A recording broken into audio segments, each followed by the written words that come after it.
কবিতাৰ শিৰোনাম দুখৰ দিনৰ কবিতা কবি কল্পজ্যোতি শৰ্মা। লিখিম বুলি ভবা নাছিলো কবিতা লিখাৰ পিছতহে ভাবিছো আগতে লিখা হলে চাগে পাই গলোহেঁতেন জীৱন্ত স্বপ্ন ৰঙীন অধ্যায়বোৰ প্ৰতিটো দুখদায়ক মাদকতাৰ পৰা। আজি বাৰু কিয় মোৰ বুকুখন বিষাই, কিয় ফাগুনৰ ধূলিত তোমাক নেদেখো, কিয় ৰৈ যোৱা পংক্তিবোৰে বুকুখন জ্বলায়।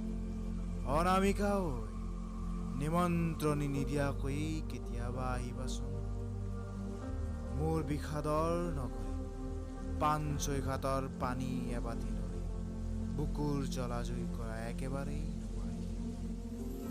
কবিতা লিখাটো তুমিয়েই শিকাইছা, ৰঙীন স্বপ্নবোৰটো তুমিয়েই